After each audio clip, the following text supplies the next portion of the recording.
Hello, friends. You can't disappoint a podcast nation. It is Zach here with a quick disclaimer before we get started on today's episode. Unfortunately, the way me and Steven usually record the show is we'll have separate audio files of both of our secluded audio so I can put it together and make it sound as clean and good as possible. I know that's a surprise by how awful we sound all the time.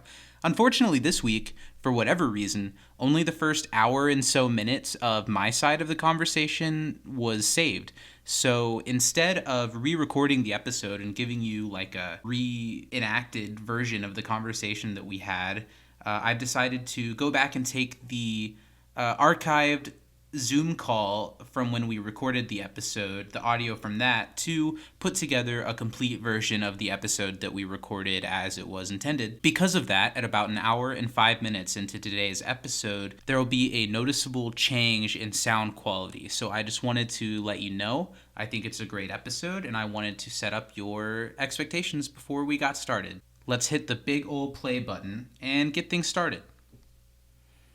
Hi, before we get started with the episode, I'm just kidding, it's still me. Now I'll play it. Hi, before we get started with the episode, we just wanted to point you in the direction of the social accounts we've set up for the show to help you guys engage with us and communicate and get involved with our show. You can email us at can'tdisappointpodcast@gmail.com. Emailing us will really be the best way to talk to us directly and conversate with us on air during the show. Also, be sure to like You Can't Disappoint a Podcast on Facebook. And you can also follow us on Instagram at Can't Disappoint Podcast and Twitter at You Can't Disapod. That's disapod like disappoint. So there's one S and two P's. Well, thanks for tuning in, and let's kick off the episode. Here we go.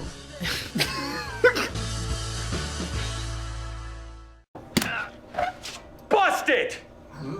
Fatal mistake, Richie boy. You are busted. I am. You just used the throwing off the hump method. That's an advanced pottery technique, which I know because last night I read the entire Encyclopedia of Pottery. What are you talking about? You are no beginner, Santa Fe.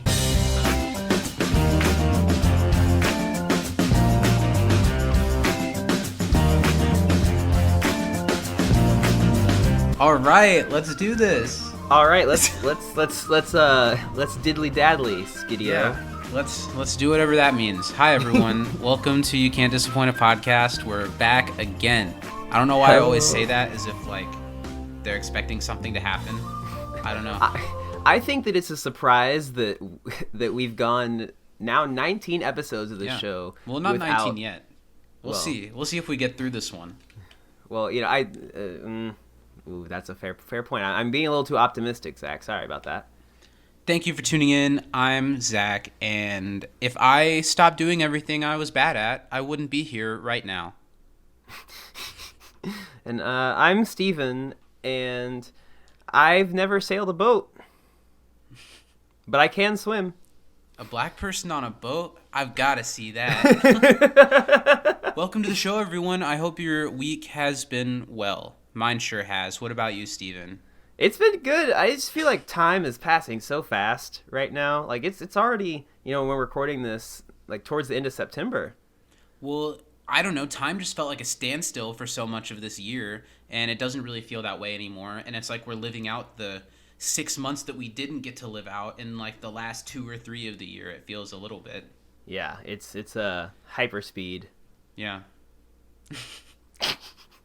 You watch anything good this week?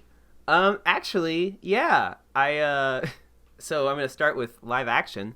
Watch some NBA basketball. The playoffs are going on. That's solid. Okay. Other than that, I have watched quite a bit of anime. In like the span of 3 days, I watched like 60 episodes. It's fine. But I saw that. That's impressive because I don't watch anime, but I do like marathon shows, and I can't tell you the last time I've watched that much TV in a day. Yeah, it's a lot. I guess that's like 20 hours of anime. Shoot. Oof. A day well spent, I'm sure. Yeah, it was really good. I started a new show actually called Fate Zero. It's a pretty large series. It's based off of like a series of novels. But it's basically, and for those who like Fate, they're going to really be mad at me for describing it this way, but it's like the Holy Grail is being fought over by a bunch of historical heroes. Okay. Yeah.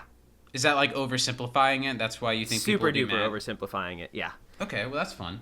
But it's cool. If you like history or anime or really, really amazing animation, that's one for you. I've been watching the new season of Pen 15 a little bit at a time. So is that show called Penis? Because every time it pops up, all I can think about is the word penis. Well, that's what the imagery is. That's what they're going for, because they were playing like kids. Do you know much about the show? I don't know anything about it. Okay, well, it's called Pen 15 is like how you say it, but yes, of course, it's supposed to look like penis. Okay. And it's two comedians in their 30s that play themselves. They were childhood best friends, and they're playing themselves around like 13-ish. And Okay. all of the other actors in the show are like actually children of that age. And it's a little bit in the family of Big Mouth, but it's very funny, very relatable, and very like true to life, like surprisingly Big sometimes. Yeah. Well, Big Mouth is like that too if you watch it a lot. If I would have let it, I'm sure. I say a lot about Big Mouth is super cringy, and I get why people watch it and they're like, I cannot handle what they're showing these animated children doing. Yeah. But I think Big Mouth also has some good educational stuff in it. That like if when I was a kid I was watching stuff like Big Mouth instead of like Family Guy, I'd know a lot more about like sex and about like sexuality and about puberty and about growing up. Whereas as much as I enjoyed Family Guy at a time, I think a lot of the reason why I'm not that surprised so many people of our generation have grown into racist edgelords is because of the types of jokes that were in shows like Family Guy that we were obsessed with as kids. Absolutely. I remember like some of the jokes that, you know, as soon as like you'd hear something on Family Guy, like in school, it was just people repeating it over and over again. Or another thing that came to mind, and I don't know if this is a universal thing or a Midwest thing, but I don't know, watching Rami, I've thought a lot about the way that I've always seen Muslim people because of what is like told to me in America by like people that I felt like I should trust, like like teachers, I don't know, to where things like being a kid and thinking Ahmed the dead terrorist was like the funniest thing in the world, like Jeff Dunham. Do you know that? I do, but so I kind of I was lucky to have a different perspective because growing up in the home with a, you know, Muslim parent, I always thought that shit was like so unfunny, and I never understood why people thought it was so funny. And I'm so glad. I don't know what it exactly was that was the switch for me, but I'm so glad that I can look at that and be like, oh my god, no wonder the world is like it is. People, ugh. But like you said, it was like people that you trust around you. That was just what the language and the culture was. Because there are people who, you know, I still to this day am friends with and think are like great people, but they used to use the phrase towelhead just because it got thrown around. Crazy, you know? Yeah. It's awful, and I don't know. I'm glad to have the light shined on me and to see the era of like stuff that I thought was funny when I was a kid. Yeah. I don't know. It's this has funny nothing how, to like... do with this episode of Community that we're talking about today. It doesn't, but it's a good conversation. It is because I think that the media that we consume, like we have to, when you get older, I think it's easier to filter in and out what you should, like what's good and what's bad, what's funny for a moment and what's like actually, you know.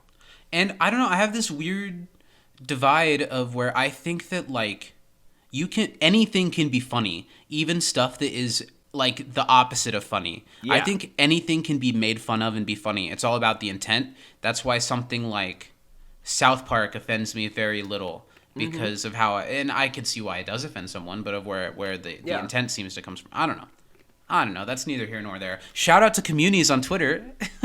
Big ol' shout out to Communities. You guys are great. They've been really killing it with the community anniversary content lately, which has been really cool to see. A lot of episodes are celebrating 10 years, 11 years. Cool stuff. Yeah, it's cool to see. It's nice to kind of walk down memory lane. Yes, go support our community daddy, please. The reason I froze there, Zach, is because I had to pick which like daddy related meme I wanted to quote, but I couldn't pick one. So my favorite is Daddy Chill. Thanks for joining us. This is the first of the final 2 episodes that I'll be recording in the place that I live right now, which is a great feeling. I'm getting to go from like a corner in a really echoey room of a 3-room apartment with sound paneling, to an trying 8 to by make this 10 work. jail cell. They Yes. finally caught up with him. Yes. Goodbye, Zach. You To will a be much missed. smaller, like, bunk bed corner. No, to having like a whole room that I'm going to try to turn into a sound studio of sorts. And I'm very looking forward to it. It's going to be nice. Yeah, I'm excited for you. You know, you opted to make your extra room a recording studio. I mean, I chose personal dungeon for mine, but you know, we all have our own interests, priorities. It's fine. You can use some of that torture furniture as, you know, like sound. Oh, I do. Okay. I'm glad you've all joined us this week. Welcome to the show. We're talking about Season 1, Episode 19, Beginner Pottery, which was directed by the great Anthony Russo and written by Hillary Winston, which is a name that we've heard several times. She wrote Football, Feminism, and You. She wrote The Politics of Human Sexuality. And she goes on to write the Season 1 finale, Pascal's Triangle Revisited. And in Season 2, she writes The Psychology of Letting Go, Celebrity Pharmacology, which is one of my favorite episodes. It's a good one. And For a Few Paintballs More. And this episode originally aired on March 18th, 2020. 2020? I wrote 2020. It definitely didn't come out in 2020. I'm going to guess 2010 then. I think it came out in 2010. It's like, shit, I missed that. Oh, man. Oh, but yeah. Overall, I know we'll give some more thoughts later, but really enjoyed watching this. Yes, this is one of those episodes of Community that just like made me smile the entire time. Like from beginning to end, just smile on my face. So let's do some trivia. Yeah, I've got I think three questions. you're first this as week. per always. Okay. Mm-hmm. As per the coin. Well, as a white man in America, I think it's fair that I go first. What does Jeff call Annie when he goes into the pottery class for the first time? Oh, Laura Ingalls. Yes. Bonus points if you remember what he called Abed. The Home Depot guy. Cool. What do you got? Nice. Okay, here we go. Question number 1. This is the first time that Steven and I have recorded the podcast with webcams on, so we can actually look at each other, and we're making some intense eye contact during these trivia questions. Just know that this is how I look at my webcam all the time. This is how you just look at your blank computer screen while we speak? Okay, go ahead. Okay, how far away is the nearest body of water, Zach? 2.5 hours. Yes. But we don't measure the ocean by time. We measure it by leagues. Exactly. So how many leagues is 2.5 hours? Depends on the boat. Is that the metric system? When Jeff is calling out Rich in the classroom, what does their teacher refer to the two of them as? Blueberries. Yeah. My little blueberries. Little blueberries. Okay. Oh, Tony Hill's great. All right. What year was the movie Ghost released? According to the teacher, I didn't actually look it up to make sure it was accurate. I don't remember, but 80s? Is it second half of the 80s? Is it like 86? You are a little early. It is 1990. Oh, okay. I would have thought 80s. I feel like that's a movie that has 80s all over it. But the first couple of years of the 90s were basically the 80s. Basically the 80s. Yeah. Yep. We're on the page. And my last question. Yeah, you were about to start. I saw that. I sure was. You got me. Where all on Pierce's body was his umbilical cord wrapped around? Oh my god. His neck, his back, his pussy, and his crack. Very good. 3 for 3. No, keep nailed going. it. His neck, and was it both arms and one leg, or or both legs and one arm? Close. It was his neck, both arms, and his ankles. His ankles. Real unfortunate. Hogtied. You know, I read something with a similar plot recently. Okay, question number 3. What advanced pottery technique does Rich use? It was like humping the camel or something like that. You're close. Throwing off the hump. When Rich does it, it looked like he knew what he was doing for sure. It looked fancy. It did. He threw off that hump. So those were pretty easy. Those are our trivia questions for the week. Let's see what the people who actually try for these questions have for us this week. Our questions are literally we're like that meme where it's Gordon Ramsay like talking to the kid and he's like, "Oh, you precious angel," and then he's talking to the adults and he's really mean. That's them to us. That's our trivia questions to each other are like really sweet. And Okay. Then, yeah. Yeah, so we're going to hear trivia from the people who really know what they're talking about, and we're going to hear about people's favorite, funniest moments of the episode, which I'm excited to hear, because there were quite a few in this one. Yeah, I agree. I'm curious to see what people thought, because I'm not sure if mine is going to be the same as others, but Okay. I laughed very loudly. Okay. All right, the first email this week is from our pal Anorak.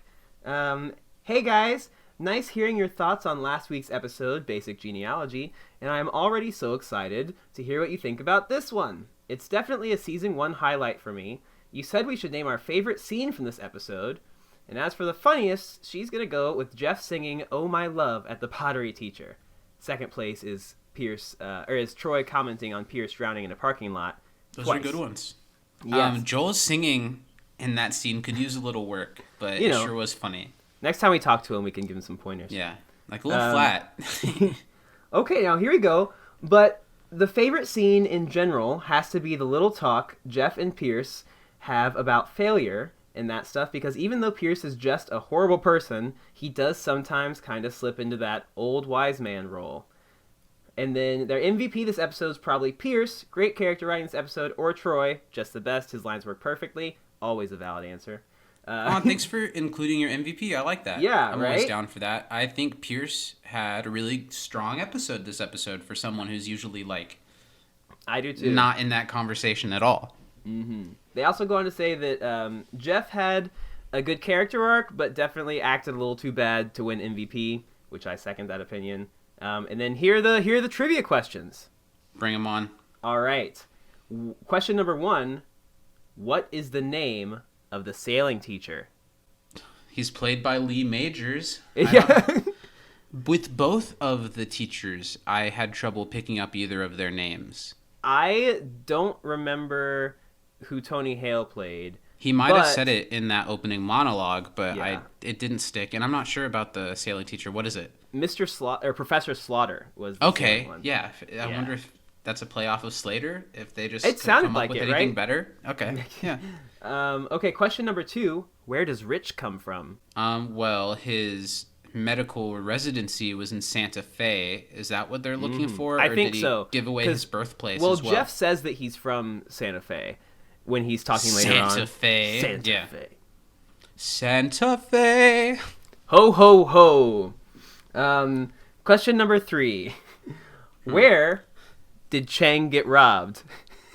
At the YMCA. The YMCA, yeah. And robbed is a stretch. It's more of a prank, I feel. I just love that it happened twice. But I guess if someone was going to be somewhere and think, I need clothes, I'm going to steal clothes from someone else, I guess the YMCA would be where that would happen. Yeah. Yeah. You know, lots of young men clothes. Young men. Do. Okay, and then they go on to say, so that's it, guys. Excited as always for the next episode, and look forward on to the next episodes like Contemporary American Poultry or one of the greatest episodes they've ever seen in their life, Modern Warfare. I'm very excited, as too. always. Thank you, as always. You don't have to thank us. We're so glad that you contribute. Alrighty. It'd be nice if other people a little more involved with the podcast would pull their weight when it comes to contributions as well. Hey, we'll keep praying about it. We'll talk about that later. All right, now our next one from our old pal MJ. Hey, Zach and Steven. Hope your week is going well. Thank you for another entertaining episode on Basic Genealogy. My Not week's a going highlight okay, of- MJ. It's going okay at best. Well, it's worse now that I'm here with Zach, but, you know, do what you can. You not do a this highlight. voluntarily. Not a highlight of season 1 for me by any means, but you made a good point about even the worst episodes of Community having nuggets of gold within them, and that episode was no exception. Oh, he's still talking about last week. When you started saying not one I of the did best too. episodes of I Community, also I was like, was this thinking one's that. great. I know, I was like, all right. Okay, MJ. Crack is whack.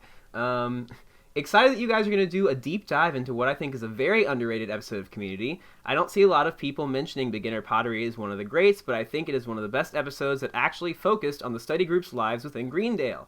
I also appreciated that Shirley got to shine in this episode, which doesn't happen that often in this show.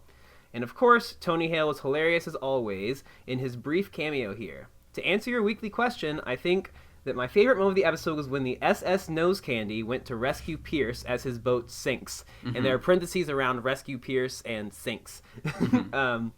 I love how cinematic and utterly serious the scene was staged and shot, despite the whole scenario being utterly ridiculous. And the usage of the score here was fantastic. The brief moment when a couple of students watched the whole thing unfold through a window was just the cherry on top. The scoring in this whole episode is top-notch. Ludwig. By the way. Represent. Really, really good. Recent Emmy winner for the first time. Oh, really? What for? He won an Emmy for the score for The Mandalorian, I believe. Nice. He should have. Well deserved. Really good. Yeah. Also, shout out to the Emmys because my wife Zendaya won, and I'm proud of her. Also, shout out to the Emmys for accidentally giving Jason Bateman an Emmy this year, and then immediately having to take it away from him and give it to its rightful owner. I missed that, but that's amazing. MJ says, very excited for the quiz this week, especially with question number 4. You'll see why soon. Oh boy. Okay. Question number 1, according to Abed, how far away is the nearest body of water from Greendale? That was 2.5 hours. 2.5 hours. Or by leagues, I'm going to guess 12? Yeah, probably. About 12 leagues. About 12 leagues. Yeah. It's truly a league of its own. Number 2, Rich said to his seatmates that he wanted to make his mom what object on the first day of beginner pottery? And that would be a lovely ashtray. Yeah. Yeah. Number 3, what did Rich teach Annie during their brief conversation at pottery class? That she doesn't have breast lumps was one of the things. Yeah, he taught her how to make a flared tip handle. Was that how to make a flared lip on her pot and check for breast lumps. Yeah. Yeah, flared pot lip. Now we're on to that famous number 4, yeah? Okay. Lightning round. Tell me if the following 5 words are either nautical talk or urban speak. Okay. The first one is skrill. Okay, let's think of both words. We're not going to do lightning round. You, MJ. We get to decide how our show's going to be. Let's instead take each word, try to put them in both contexts, and decide from there. So, right. like, urban speak. You know, like if someone's coming up to you like, hey, man, I don't know, would it be like, check out my skrill? Would it be like, let me get some of that skrill? Would it... I'd be like, damn, man, you still out there chasing that skrill? Okay, so it's like a female prospect. Maybe. Okay, but in nautical talk, it would be like, scrape the skrill off the starboard. If I catch any skrill on my boat, you'll walk the plank for this. Yeah, I think that one is a nautical term. I think so, too. All right, our next one is the good old ro-ro, spelled R-O-R-O. So it would be like, me and my girl Ro-Ro are going to the clubs tonight, or it would be, Ro-Ro, Ro-Ro your boat. Is he mean like a rolly? Like a like a Rolex? Or is it a car? I'm in my Ro-Ro. I think it's my girl Ro-Ro. My girl Ro-Ro. But it's hard. How can we beat row your boat? They say it all the time. I feel like that one could be urban speak, personally. All right, I'm inclined to agree on that one. Okay, next. Okay, now this one I think should be pretty obvious. Okay. Jollies. Hey, cat, you on them streets trying to get your jollies again? It's like, hey girl, let me get some jollies. Could jollies give me something to eat? Or is this referring to, of course, the Jolly Roger, the jollies, the flags? Raise the jollies. Yar! Scrape those jollies ranchers off the poop deck. If I see any skrills on my row jolly, it'll be the end of ye. I feel like that one could be nautical, if that's what you were thinking. All right, the next one is Razzie. I feel like I don't know any quote-unquote urban slang type people that would say razzie. No, I don't even have let me see if I could really come up with something. Let me use all my urban powers. Yeah, no, I got nothing. That's got to be on a boat. It's like, hey man, come smoke some of this. It'll get you razzie. Yikes! I think I would call the police. Or in the ocean, it'd be like, oh, ye bunch of razzies. You razzie scallywag.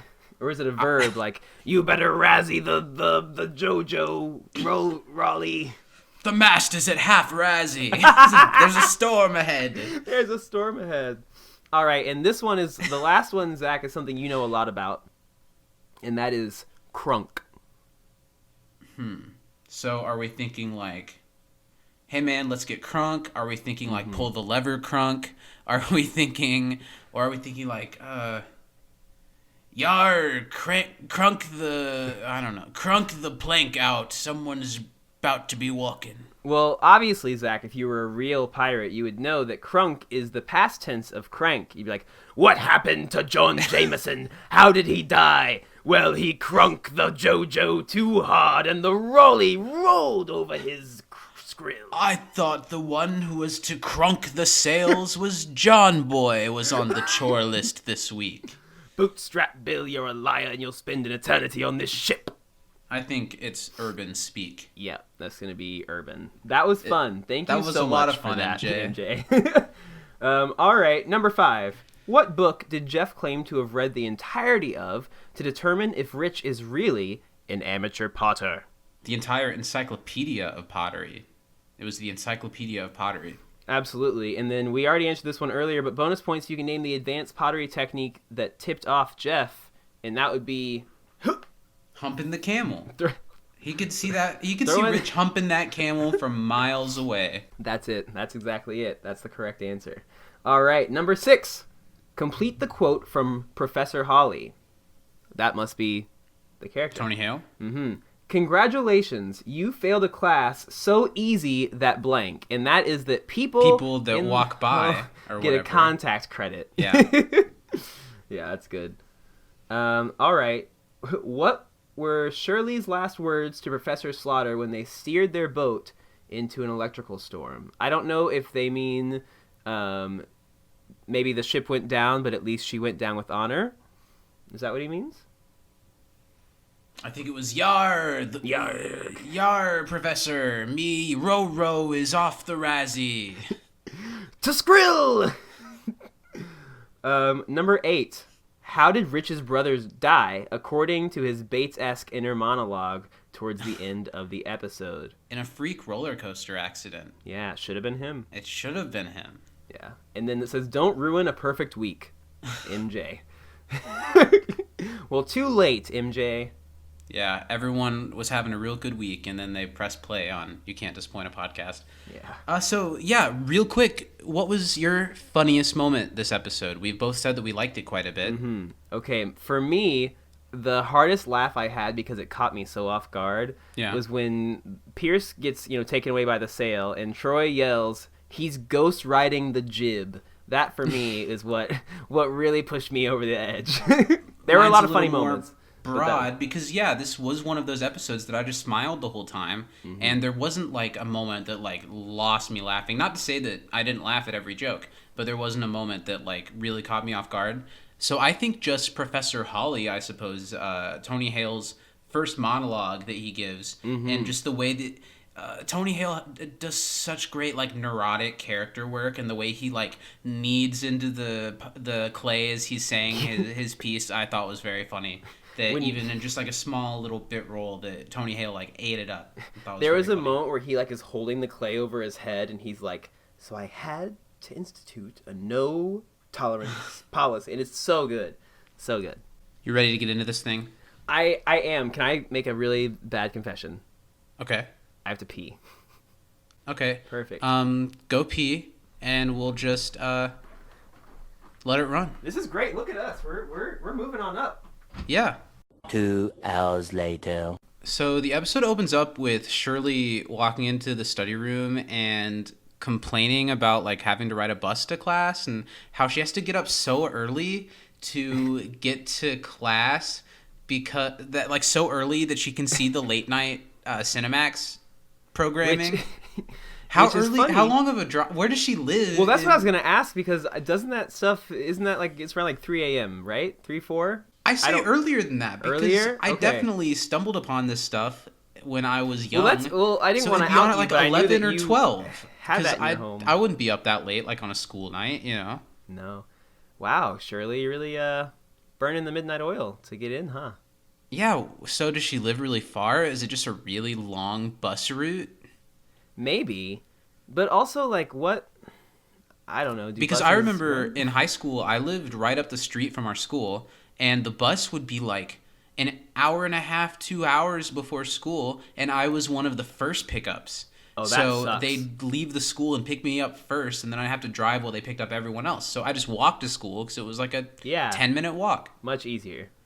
This is one of the first times also that they mention Shirley's husband is like with a stripper. Yeah. That's kind of a recurring thing a little bit. Yeah, do your thing. Nothing wrong with being in a relationship with a stripper. I don't like that stereotype so much. Yeah. I think that the whole stigma of shaming sex workers was still... I mean, it still is. Is still. But I don't even remember hearing much movement in that, direction. Until we became of an age to appreciate the work that they're doing. Yeah. By the way, sub to our OnlyFans. You have to be a $20 patron on Patreon to get that link. And it is worth every penny. Jeff walks in, and I guess even though there's only we're halfway through the second half of the season that's supposed to be like the second semester, and it's still where they can drop or add classes. Even though there's only a few weeks big left. window.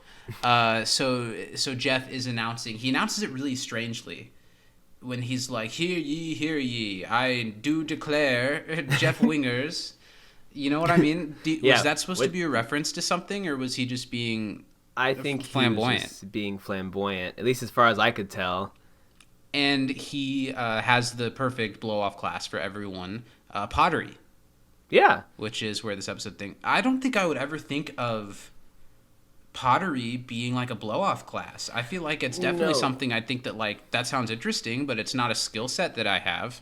Yeah, I feel like that's a class that regardless is going to be a lot more involved than some of the others that we know they offer at Greendale. So, like some of the other ones that we see in this episode, to be quite honest. I like the reference to Professor Whitman and his accounting class when Annie says, "Your last blow-off class ended up teaching me to live in the moment, which I will always regret and never do again." That was funny. But the thing is that Jeff heard that no matter what you do in the class, that you get an A, that you get a good grade. Were you the type of person to seek out classes like this at all?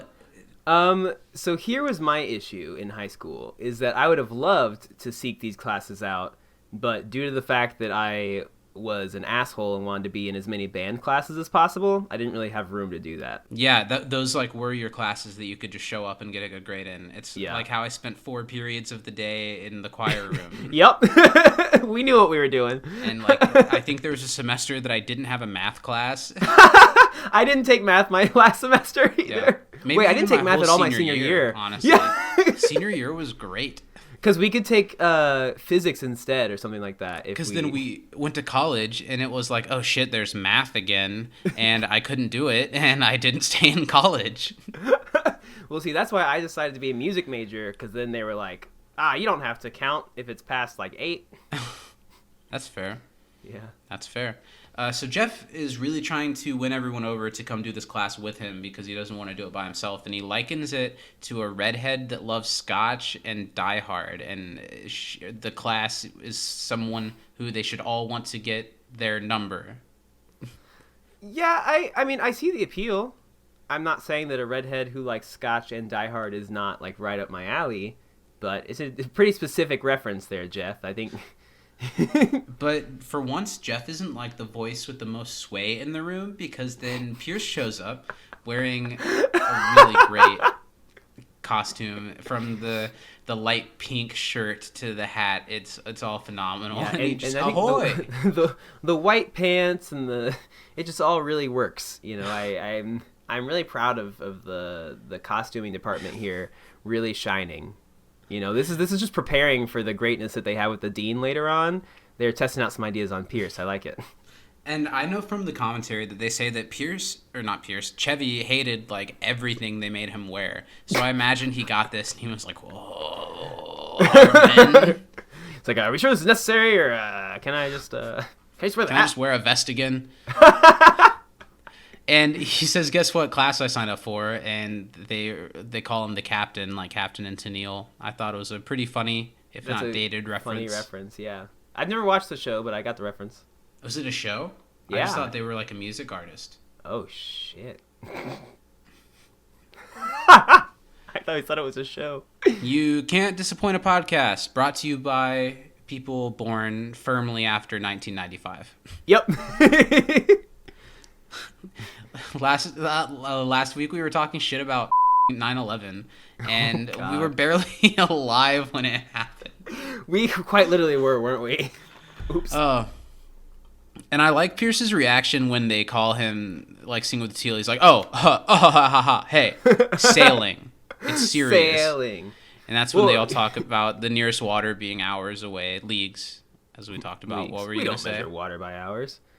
Oh, God. It's so great. I like how passionate Pierce is about something that he has absolutely no skill in. I can see Pierce as being the type of man who, like, always daydreamed about, like, living on a boat or, like, being a boatman. I like that Greendale is offering this as a 1 week intensive where it's just like a 1 week class. Is that a real thing? If it is, I might have to go back to school. Do you get a college credit for it? I'd love it. Interesting. What do you think this would fall into? Is this like a geography class? Is it a health class? Life science? I don't know. Do you think that anybody's taken the time to like make out like a course selection sheet at Greendale with like the classes that we know that exist? Definitely, because they're ones, as the show gets sillier. This sailing class is kind of the first example of a nonsense-ish Greendale class. Yeah, everything else has been like a real class. Just in a the future, we get teacher. things like history of ice cream. Yeah, and there's like ladders in the final season. There's who's the boss and who's the boss, and then in the night school episode, that's the conspiracy theory episode where they find out that like night school is like made up. There's a course selection for the night school classes, and it includes like can I fry that and a bunch of really silly nonsense classes. But this I is see the a lot first of one. can I fry that memes on the internet. Shirley was going to take a class to put together a dating profile, she mentions in this episode, so that's another thing that would have been one of those silly classes. Also would have been a really helpful class for Shirley though. What, you saying she needs a man? I'm saying she might want one. I learned from the audio commentary today that Shirley's hair in the series is almost always a wig. And she has good pieces. Yeah, they look really good, and they match her hair really well. Yeah. They were talking about how, like, early in the season, they really teased Britta's hair, and they really messed with her appearance in a way that took forever, and that as the season went on, it kind of, like, switched, like, Britta had to do less, and Shirley got a lot more stuff thrown on her. But I think it suits her well, and I think it's not something that lasts the entirety of the series, because I think later in the series, Shirley looks a little bit more like Yvette. I think so too, yeah. She says that sailing in the parking lot is less pathetic, which I think is pretty funny. Yeah. I would be all about this being in the pavement and acting like you're on a boat. I think it sounds awesome. That'd be freaking hilarious because I feel like we could really get into the characters there. We'd have a fun time. Let's do a special. You Can't Disappoint a Podcast. Take to the Seas. We're gonna do an episode on a boat in a parking lot. Do you have a boat or a parking lot? I can find one. Okay. This is that Troy line. A black person on a boat. I've got to see that. Is he talking about Shirley or is he talking about himself? Well, that's what's great. I think he's talking about Shirley, but now he himself is also a black person on a boat. So to speak stereotypes, I've heard the swimming stereotype. Is that just what the boating is an extension of? Is there a stereotype the boating is, I think, an extension of the swimming stereotype. Because if you can't swim, you're not going to want to get on a boat. Even like a cruise boat or something? Especially a cruise boat. So I know that you can swim. That I you can took swim. extra swimming in high school just to prove the stereotype wrong. I did. I was a lifeguard for the lifeguard class and for the swim team. That'd be a good Greendale class, lifeguarding. Yeah, it would be a great class. Like finding the right tone of whistle blow. You'd be surprised. There's a lot of there's specifics to the whistle blowing. You know, you got to do numbers of whistles. Well, there's like an authoritative whistle blow. There's a long whistle to let everyone hear it. Or there's like a real fast tweet. Don't do that. Hey, I'm watching you. Yeah. It's almost like you're nipping at a dog or something. Hey. Now, Zach, we actually have another connection that's swimming related, because I worked at a pool for a while. I worked in the snack bar for a couple months. Yeah. It's a very small connection. I don't think we even worked there at the same time. No, we didn't. But your mom used to come in with your nephew. Yeah, I used to go to this pool a lot when I was younger. That's when we talk about public pools being gross. That's usually... Or that's seeing naked old man balls in the shower room. That's the one, yeah. That's the place. And it doesn't exist anymore. No. Which is sad. Yeah, maybe they shouldn't have been excluding black people for so long. But in other news, let's... Is that real? Yeah. The Dolphin Club did that? Yeah. I mean, now that I think about it, there weren't any, but... Huh. Yeah, for a long time. It's not even a country club. No, but it's a privately owned pool. You have to pay a membership to go, but I always thought it was more like a... working classmen's country club. I don't know. Yeah. Whatever. That's sad. Then it. I'm glad it. Yeah. I mean, I'm sure it wasn't so bad, when I worked there, but I know that in the past they definitely were like, not y'all. Are there public swimming pools that are open this summer? Do you have to wear a mask in the public swimming pools? I don't know how that worked. Because I would feel like if you're in the same body of water, it's just like you're sharing everything with everyone else. Well, yeah, I know how much kids put water in their mouth and spit it right back in the pool. It's disgusting. Regardless of your distance. Now, maybe it's so dispersed over so much water that it's trace amounts of things where you wouldn't have to worry, but still. I know my family still went to public pools and stuff this summer. Wow, that'd be interesting because, you can't really play under the water with a mask on. I don't think she had to wear a mask at the country club. Oh, yeah, that doesn't surprise me. But I don't know. That's neither here nor there. Mm-hmm. So they're just kind of fighting or not fighting, but Pierce is trying to sway people from Jeff to come do the boating class instead of the pottery class. And his reason to get people in is there's black people, two of them, which honestly, that's a pretty big draw because that's got to be a fun boating trip, or at least an intriguing one. What confuses me a little bit, though, is right after Pierce says that, then it cuts to Jeff going into the pottery class and trying to be cool, and we see that Annie and Abed have decided to take the pottery class. Was there being black people in the boating class a deciding factor? I think Annie should stay away from any class with Shirley in it because Shirley is the most likely to snap on Annie that's not named Benjamin Chang. That's fair. So I think Jeff has a pretty good episode, actually. I think he has a really good episode this week, other than this part, when he bursts in cool as hell into the pottery classroom, and he says a bunch of weird shit to, a bunch of women. What are you guys making, big balls? You guys getting dirty. That was the worst part of it. Yeah, I didn't like that. What are you looking at? Oh, right. But then he, stops it kind of the rest of the episode. I get that it's supposed to be a contrast of he comes in here thinking he's going to be the cool alpha dog guy, and there's someone else who takes that title. But it was a little far. I don't know. I think so, too. He might as well have hit a jukebox and said, "Hey, how are y'all making the pottery without any music, huh? Get some tunes in here. Let's participate this thing." And then he takes notice of Rich. Rich is kind of taking the baton from Vaughn at this point of the series. I think we've seen about the last of Vaughn, and Rich is kind of in that position right now. And I think Rich is a funny character. I like Rich. He's handsome. He's nice.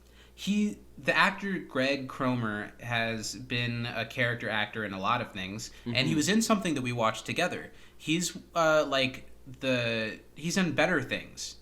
Really? Who's he playing better things? He's like the dad of some kids, and they get divorced. And he's like really close with Sam. Yeah. And there's that one episode that I remember watching together where he tries to kiss her, and Sam says no for like a minute. Do you remember that? Yes, I do remember that. Shout out to Better Things, a quietly amazing show about being a parent. It's very, very good. Check it out. Yeah, I only saw the first season of that, but I loved it. And there were I think a couple we watched the episodes first two.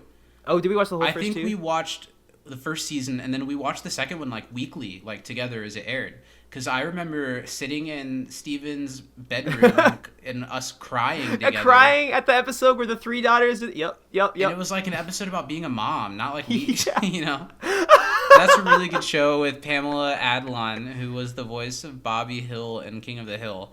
And it's a great show. Yeah, go check it out. very, very good. And Rich makes appearances in it. You know, there's this community fandom running theory that Rich is a serial killer. Ooh. A lot of people believe that. And seeing from the way this episode ends with Rich, I don't know if that's exactly where it comes from. Rich is in 3 episodes in total, and I know one of them is the zombie Halloween episode next season. Yeah. I don't remember what else he does, but I think he's a funny addition to the show. Yeah, I like Rich. Big fan. He wants to make his mom an ashtray, and I don't get. And then he like laughs with these attractive women. I don't really get why that's a line that works for him. Yeah, I don't, because like it's sweet that he's making something for his mom, but he's making her like an ashtray, which is Jeff takes notice of Rich and has been staring at him, and Rich just kind of gives a passive like, "Hey, what's up, dude? Have you ever been in a situation like this where you think that you're gonna be like the cool guy in a situation, and then someone steals your thunder and it just pisses you off?" Because I definitely have. Yeah, unfortunately, I do know this feeling when like you think like you kind of like predict like, okay, I'm going to this scenario, like I'm probably gonna be a bit of I'm like, gonna be the alpha. jokester. Yeah, I'm gonna be the cool guy. You know, I'm gonna be like the most desirable, you know, cupcake in the tin. And it especially happens if you're going there to like impress a particular person, and then there's someone who's doing it like better than you. And you're like, what? Someone else planned to come flirt with this girl at this party? I planned to come flirt with this girl at this party. You know, as much as I hate to admit it, at least like, you know, it's been a while now, but in like the social dancing world, every time I like go to like a club or something and there's another taller guy with a long curly ponytail, I get a little nervous. That's my territory. Yeah, like, hey, that's my shtick. That's my thing. Here we get this great monologue from Tony Hale. Major, I don't know, he's just Buster. I know I've seen him in other things and he hasn't felt like Buster, but this character in this episode has some Buster Bluth energy. Oh, yeah. How much Veep have you watched? I haven't watched any, but I know that he's a big part of it and that it's a great show. I just haven't put it on yet. Is he Buster in that, or is he a little different? He's a little different, but I'd say he's like just as good in Veep. Okay. Well, and you know how much I love Buster. I think he's won Emmys for Veep. Yeah. I think he won a Best Supporting Actor or two, or a Golden Globe or something. Well deserved, I think he has. And in this speech, he does just as good of a job. He commits to it really hard for, I'm sure, just being like, hey, will you come play a teacher in this episode, you know? And he's just, I don't know how to explain this energy. The way he... Just him molding and slamming down the clay while just a smile on his face. Yeah, and then, of course, we get his explanation that he has had a lot of trouble in the past with people interacting the love scene from the film Ghost. And it's happened so many times in every possible incarnation of it that he has to tell everyone on the first day of class not to do it so it doesn't happen. Well, which absolutely is accurate, because as soon as I got in a pottery class, I would ghost as soon as possible. Especially if you're a 30-something going to a community college. Yeah. And just like kind of joking around already. Have you seen the film Ghost? I don't think I've ever watched it all the way through. I haven't seen it either. I know it's about Patrick Swayze getting some of that good old ghost yeah. But I don't know much about it other than that. Bank. I think Whoopi Goldberg's like the medium or something. Yeah. I don't know. I had a friend that really wanted me to watch it when we were young, and I was always like, that doesn't... I'm sure it's a good, cheesy movie, but as a like 12-year-old boy, I was like, that doesn't... Yeah, my biggest draw to Ghost was the Michael Jackson song and the reference that There's is a Michael made Jackson to it. song? I think it's called Ghost. I don't know if it was for that film. Wasn't it? Because Wasn't I that the did song look up. for it? I looked up the soundtrack to see to maybe use a song in this episode of our podcast, and the only real song that's attributed to the movie is "Unchained Melody" that Jeff sings. Oh wow. That was for Ghost. Maybe it's not for Ghost. Maybe I've made that connection for years and it's not accurate. So your knowledge of the film Ghost is very minimal. Very minimal, but I do know the Peter Panda dance. So the movie was released in 1990. He says I was incorrect, and he's just it's very Buster Bluth massaging someone's shoulders the way that he It's needs exactly to play that. as he talks about all the different versions of the ghost that he's seen. You know, guy on girl, girl on girl, the hilarious guy on guy, and everyone's like, "Oh yeah, that sounds pretty funny," and he blows his brains out. And yeah, he walks around the room. I don't know. This is like the only thing it's like the only classroom rule. It's the only thing he cares about it. And when I was younger watching this episode, this scene didn't make me laugh as much as it did today. I don't know why, but I just thought this was all very funny. He does such a great delivery of when he's like, if I hear so much as 3 notes, I will come at you with everything I have. It reminded me of my favorite Buster Bluth scene from Arrested Development. Get him out of here. Is it that one? Him out of here. Yep. But if you haven't seen Arrested Development, you should, because a show like Community you'd appreciate even more after seeing a show like Arrested Development. Buster gets his hand bitten off and he's in the hospital, and his brother-in-law, or his brother, played by Jason Bateman, comes in the Emmy room, winner. and is almost, and for a moment he was an Emmy winner. I think he won Emmys for Arrested Development, actually. Probably. His brother comes in to comfort him, and Buster starts kind of making jokes about only having one hand, and they both laugh about it, so Michael feels comfortable, and then he starts making some really light jokes about him having lost a hand, and Buster goes from laughing at his own expense when he's saying it to turning right into pissed and going, "Get him out of here." Then Michael's like, "What?" And he just yells and loses it, "Get him out of here!" It's very funny. Buster's one of the best characters on that show. I think he's very underrated. Totally. But that's a show that literally any character in the main cast could be your favorite character, and I totally understand. Mm-hmm. We get some nice shots of everyone in the class doing some pottery, other than Jeff, who isn't that involved at this point. Abed's making falafel. I've never had falafel. I like falafels. And I've only had the edible ones. And Annie there's a is very famous a gif of Annie. How would you describe this, Steven? I would say she's phallically sculpting her vase. Yeah. And I like how, Abed and Jeff both can't help but stare. But then very quickly, Abed's like, "What are you making?" Because his mind isn't really going there, but Jeff is just Jeff is like, by it. "You can keep going." She's like, "A vase." And yeah, everyone's kind of doing their thing. Most people are making small bowls. Jeff is just around with a bowl of clay and saying that he's just here to get this credit. But Rich, this guy who Jeff has already felt a little threatened by, has very quickly built something pretty beautiful. Yeah, that's a gorgeous. Use that. There's a vase, pot, vase. Something. Have you ever done anything akin to pottery before? A couple times. Where you've used a spinner or whatever? So I've never clay? used a spinner for pottery. When I was a kid, I went to this place where you make a pot and then they kiln it and then you get to keep it. But I have used the spinny thing, like a lathe. That's what it's called, a lathe. When I was I made my mom, the only woodworking I've ever done in my entire life. I made my mom a wooden vase one time. Did it turn out well? Yeah. Cool. Mm-hmm. I mean, never made me anything like that, and we, co-host a podcast together. You'd think that'd be, I don't know. I'll make you something. Like a happy co-host day or something. What if I make an edit of you, a picture of you with a bunch of anime characters around you? You like that? How about you just spin me around on a lathe and do whatever you want? That literally sounds like heaven. Gonna paint you, mash you, put you in a stew. Rich is grabbed by the pottery teacher by the face and makes really awkward eye contact. And I guess this teacher probably isn't used to anyone giving a shit about the class or taking it seriously. Yeah. And he's so impressed with Rich.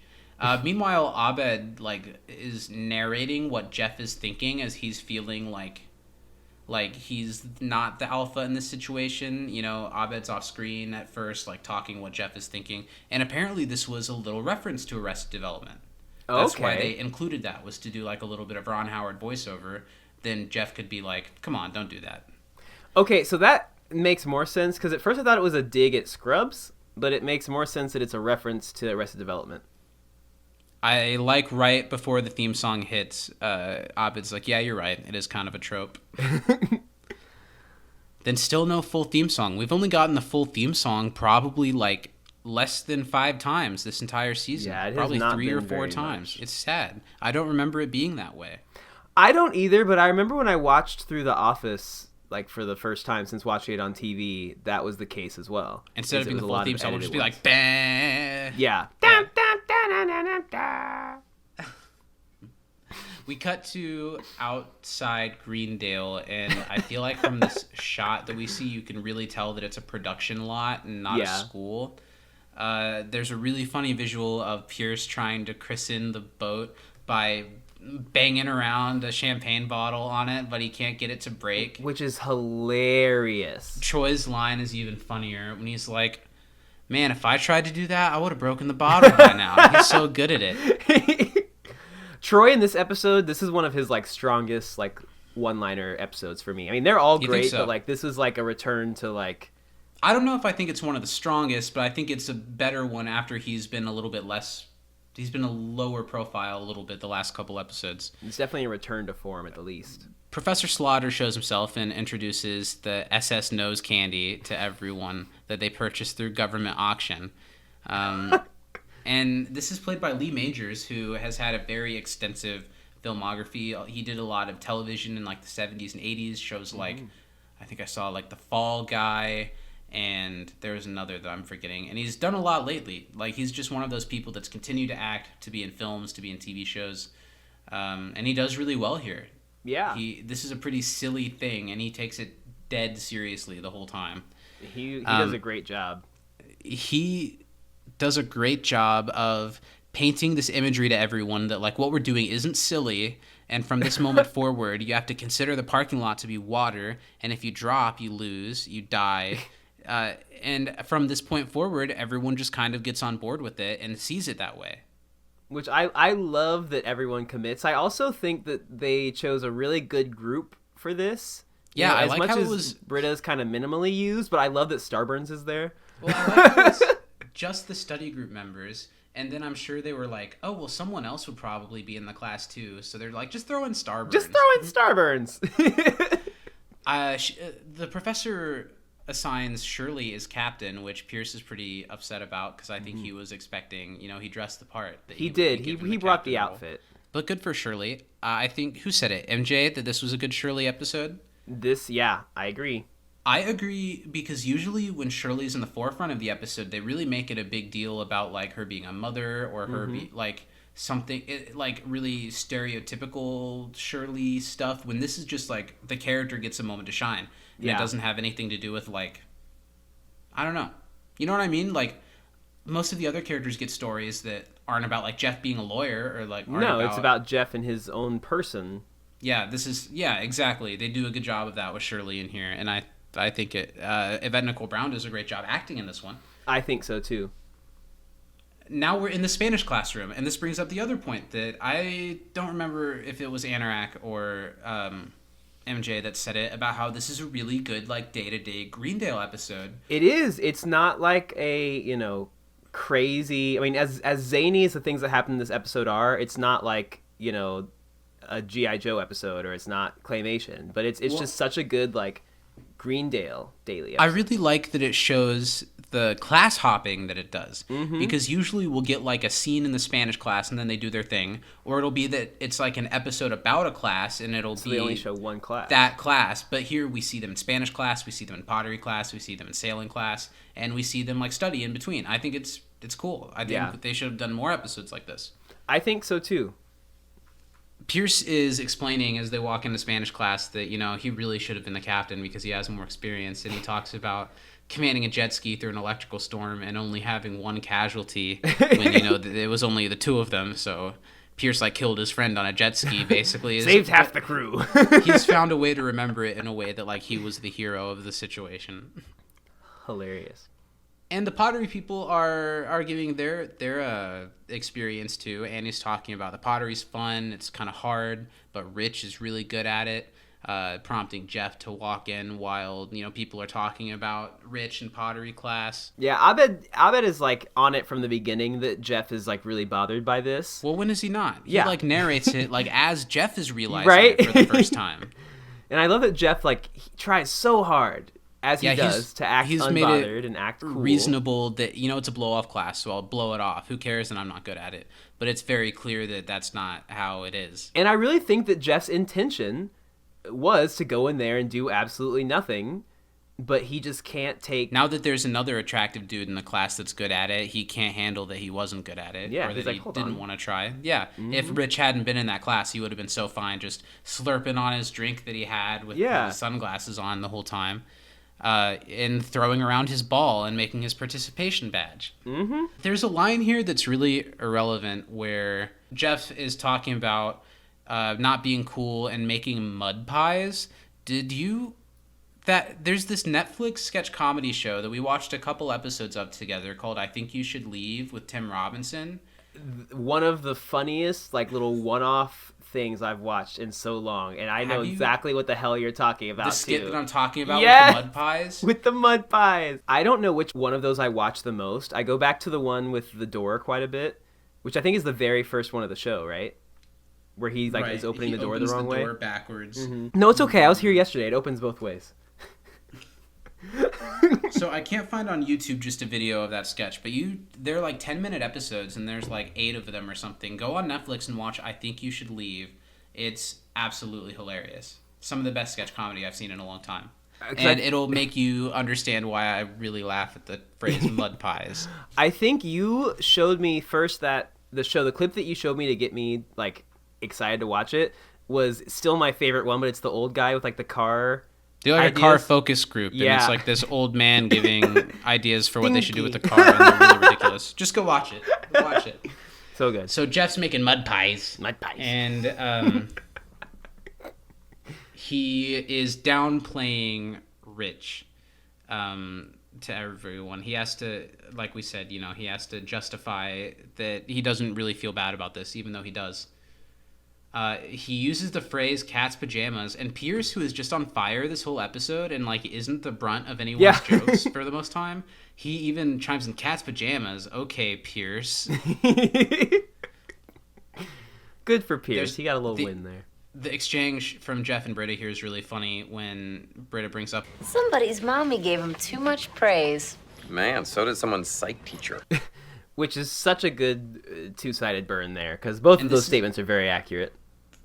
Britta's unearned confidence in her psychiatric abilities. This is kind of like the birth of that running joke, I feel. Yeah. Because they take this a lot farther in the future. Well, I can't remember, is that a different episode? I can't remember if she's like tried to actually like have like a therapy session like as the therapist with somebody yet. She hypnotized Pierce. I don't know if that's what you're thinking of. Maybe. I thought there was hypnotized. No, Pierce hypnotized her. Hypnotized her. Maybe that's what I'm thinking of. I don't know. I don't think she's been a therapist yet, but I think she definitely tries to a lot in the future. Yeah. So Chang walks into class without a shirt. This is the prelude to the end tag. Everyone gasps in disgust as he walks in, and he's like, "Yes, I was robbed at the YMCA again." And that's the end of the scene. Okay, now this next scene, we cut to it's the whole, you know, Jeff in the pottery room thing, and he's, you know, kind of sitting at the wheel, whatever you want to call it. No, he's like shown up late to class. He's like broken into the classroom or something to like practice between classes to make himself look better at it. Yeah. This scene for me, extra dextra here, top points because of the scoring, how like the music changes kind of from like, you know, he's intense, like hopeful. And it's music cues that we've heard before that are kind of manipulated a little bit to fit the scene. Yeah. And you're right. It stood out to me too. This entire scene stood out really well. It's kind of different than anything they've done on Community yet. And I think it was effective He's trying really hard to be good at this, and he flashes back to a younger version of himself being given a pep talk by his mom, where his mom just tells him over and over again how special he is and how he can do anything that he puts his mind to. And then we cut from that flashback that he's remembering, where he's being told he's the most special little boy in the world, to him really not being good at what he's trying to do. Yeah. He's actually trying, and he still just ends up with like a clump of nothing. Yeah, the way the music switches when it goes from like his flashback of being special to like the shot of his misshapen pot. Yeah. Chef's kiss. Now, I will say, and we'll talk about it later, that flashback works for me a lot. And even though I understand why they did the second one, it worked for me less. And I will talk about that more there. But okay, we'll get to it. Now we're back to the sailing class. I think this is the first time. I don't know if I noticed before that Starburns was there, but Starburns is here. He's part of this class too. Mm-hmm. They're all working. They're making a good team. And the professor, this is when we get the bit where he says the word seaman a bunch of times. I don't see students here, I see seamen. I didn't create them. From the moment you climbed aboard, I saw seamen inside you. More importantly, you've stopped giggling at the word seaman. And that's the mark of a real seaman. And this is one of those jokes that, like, I didn't really laugh at it because it's such an obvious joke. Yeah. But by the end of it, when they said it like 20 times in the end, I couldn't help but laugh because I'm an immature little kid. Well, and it reminded me of the first time that I ever heard this joke and understood it was in Austin Powers and Goldmember. Oh, yeah. And they make a similar joke. And when I was a kid, I didn't get it at all. I like not even a little bit. But then like seeing that movie as a little bit older, I was like, oh, that's funny. I get it, you know? And this kind of brought me back to that kind of memory where it's like, yeah, it's an easy, stupid joke, but if you just keep piling it on enough, it got pretty funny. Speaking of Austin Powers, I had a Austin Powers joke explained to me through a podcast that I was listening to that, I remember that as a movie when I was a kid. I had never gotten that, and it makes so much sense now that the character Basil Exposition is named that because he's the character that always gives the exposition. Oh. He's always the one that's like explaining the evil plan or like explaining their company or like explaining what they're doing. That does make sense. So he's the exposition. I never thought of that either. So now we're back outside. They're working really well as a unit, and while this is happening, Pierce gets thwacked by the sail or something, and he's hanging over it, balancing. There's no way that Chevy Chase ever lifted himself off the ground with this thing, but they shot it pretty well, and Chevy did a good job to appear to be like really struggling to hold himself up. That's when we get that line that you said you loved the best about my favorite. He's ghost riding the jib. That sounds a little dirty. It does. Damn. He's ghost riding the jib. They all go to help Pierce and his hat falls off. And I really like how the professor has to point out that hat's gone, lost to sea. Like anytime anything touches the ground, he's like, that's the water, that's the ocean. Don't forget it. Gone. And Troy has one of my favorite lines here when he talks about being able to reach it because it landed on that Hyundai. And then nothing. He sees the professor give him like a demerit for saying a car. And he says, oh, I mean, Mermaid's car. Also, them saying Hyundai by name really is counterintuitive to the Toyota episode later in the series where they got all of that product placement from Toyota. Mm-hmm. Very on brand. This was new. It was the Wild West when this came out. Yeah, there's no way Chevy Chase is holding himself up like that for more than 5 because seconds. They're kind of scrambling when this happens, the professor's like, oh, I guess I spoke too soon. And he lowers their grade and says, if I had chosen to hit you with a storm just then, you guys would have been screwed and you all would have failed. Get your crew in line. Making Shirley feel a little bit bad, but she's determined. She's a determined captain. She is. Pierce is very comfortable telling her that she's the one that screwed up and made this happen, which a little bit sucks. Mm-hmm. Well, and that's what I'll say about a captain of a ship, Zach. You get the praise if your ship does well, but if things go south, it's all on you. Even if it's not your fault, it's your responsibility as a captain. Well said, Captain. Aye. Back in the pottery class, Jeff is. I love the shades of crazy we get out of Jeff from this episode. The stages of gold blooming, as Abed calls it a little bit later. that he's not quite lost his grip with reality. That's a little bit later in the episode, but you can see that he's on edge. And Rich has made this just insane fountain that actually works. It's really beautiful. Also, like, is he doing this from like one tiny ball of clay? Because everyone else I feel like has a lot less material with to one work ball with. of clay. Yeah. Jeff shows up and he is so distraught that he wasn't able to make himself good at pottery overnight that he's pretending to have a sprained or broken finger of some sort, and he comes and shows it to Rich so he doesn't have to show his cards. But Rich is a doctor and he's good at everything. So he takes off Jeff's little finger bandage thing and it's like, you're fine. I like some of the snide lines that they get here where Jeff's like, I don't think being good at beginner pottery gives you the ability to heal people. Or like, oh, well, I think I need to get a second opinion from someone in my basket weaving class. That was good, yeah. I also like that his reasoning, like when he says, you know, that he's taking pottery as like a stress relief. He's like, I haven't lost a patient in 5 years. Kind of pressure can weigh on you. I like Jeff having a direct adversary like this. Yeah, I like the snides that they give to each other. We've seen Jeff with someone like Anthony Michael Hall's bully in the Christmas episode, but not something like this where it's just like two dudes that are not able to see eye to eye, that are just kind of sparring with each other. And I think it's a good dynamic for the character. Yeah, and as kind as Rich is well aware that he's outing passive the fact aggressive. that Jeff is faking. Yeah, he's kind of like got that Ned Flanders mentality where he's like the neighbor that's really nice and there to be a good Samaritan, but he's always also like happy to remind you that he's better than you and he has better stuff than you and he can do better things than you. And doesn't quite realize that he's doing that, but he totally is. Abed points it out, you know, and says it's good to see that you guys are getting along. And this is when Jeff starts to lose his mind a little bit, and he's decided that Rich has to be a con man, that he is an expert. What would I say? An expert potterist, an expert potter. Oh, we're definitely not talking about Harry Potter. That's a whole can of worms this week. You seen all that shit? Oh, did she like really endorse like an anti-trans brand? So yeah, she was wearing like a shirt that was like, this witch can't be killed or something. And she was like, if you want this shirt, here's the website. I really like their stuff.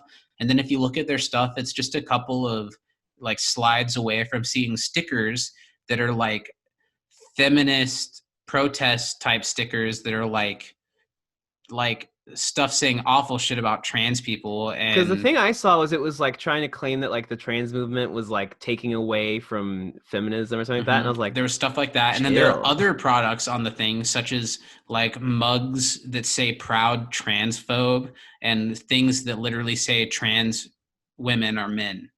What I like Harry Potter, and I'm okay to separate art from artists, but I definitely won't be supporting anything that she does moving forward.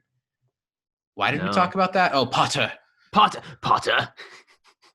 You know, Rich and Jeff really are kind of a Harry Potter, Draco Malfoy type. Yeah, but here's the problem: is that Jeff is Malfoy. That's the issue. Although I don't really like Harry, if I'm being honest. Daniel Radcliffe said in an interview today that he will gladly do something in the future that involves him playing Harry Potter again, as long as JK has nothing to do with it. That's awesome. Good for him.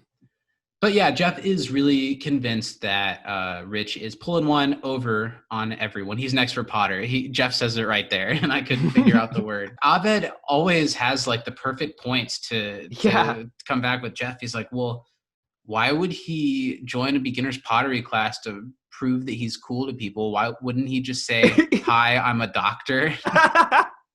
And Jeff is starting to like twitch and stuff. He's like, because he's crazy. Oh man, I really like Crazy Jeff. And I don't hate the sweater that he's wearing either. I don't know if that's a gold bloom thing. Is it supposed to be a gold blooming thing? Or I wasn't sure about that, but I think it might just be his costume. It's definitely out of Jeff's norm. Abed has a great line when Jeff says like, well, you were never impressed that I'm a lawyer. And Abed says, well, anyone could be a lawyer. You can even represent yourself. You can't do surgery on yourself. It's illegal. You get arrested. And then you get a free lawyer. Very good point. Abed's so smart. Yeah, he is. That's so smart. Rich showed Annie how to make a flared lip and check for breast lumps, she happily announces as she joins Jeff and Abed. And I think that is hard on Jeff, too, to see the cute little girl that he likes to be impressive to is totally enamored with this rich guy as well. Does Rich end up dating one of the girls? Is that a thing, or does that not happen? I don't think so. I couldn't remember. It's been a while since I've seen some of these episodes. Jeff is just losing it, though, and he's like, this guy's going to lose it one of these days. And when that happens, I'll be there to expose him. And he certainly tries later, but we'll see where that goes. Jeff, especially, as the episode progresses, gives me major Pepe Sylvia vibes from It's Always Sunny. Mm-hmm. Definitely. When he's over the laptop a little bit later. Yep. Rich is like, well, Jeff, you can still do pottery even if your fingers up. Just use the side of your face. And he starts forming the clay with the side of his face, prompting Tony Hale's professor character to say, I want to kiss you on the mouth. And Rich is, I'm sorry. Her reaction to it is it's funny. This is just a great really classic episode. How do you think this one stacks up to physical education? I think that's tough because now my top 3 of good examples of a similar type of episode. Go ahead, your top 3 of the season. I'm trying to think because phys ed is 1 or 2. And this one's 2 or 3. Yeah. I haven't placed this one yet, but it is kind of neck and neck with physical education for me. Because it's just so consistent throughout. And this one had a couple of things that I forgot or that I hadn't. It didn't feel like watching it for the first time. It felt like I really knew physical education, and then this one was a little bit underrated. Yeah. Yeah. It's a good one. Absolutely. It's a good one for sure. After a little ad break, now Jeff is running outside to meet up with Rich, and he starts interrogating him in the parking lot. I thought this scene was pretty great. Yeah, well, it looks like Jeff literally was hiding behind a tree waiting for him to come out in the parking lot. Yeah. Jeff is unhinged a little bit, and Rich is just being nice and friendly to him. And I think Rich isn't uninterested in being friends with Jeff. I don't think he has a ton of animosity towards the man. Because Rich probably thought, oh, cool, this guy looks nice. He looks like another cool guy. Jeff is here to, I guess, try to squeeze some type of information out of Rich to prove that he's really been a master potter this whole time. He does a word association thing kind of when he's like, how many pottery classes have you taken? This is your first of the year. No pottery at doctor school, pottery school. So you said pottery school? How many years? I don't know, Jeff. The Doc Potterywood play on Doc Hollywood. I like that. That was quick, Jeff. Nice job. One thing I will say about Jeff in this episode is I think the show is really finding a good balance of the type of unlikable characteristics Jeff has and that he always will have, but using them in ways that still make the character successful and someone you can root for. Which wasn't the case for me for the first half of the season almost. Yeah. And they've been doing better and better as it goes on. And this is a great example where he gets to act kind of ridiculous in front of people and make a fool of himself, but it's not at the negative expense of someone else really. And that helps a lot.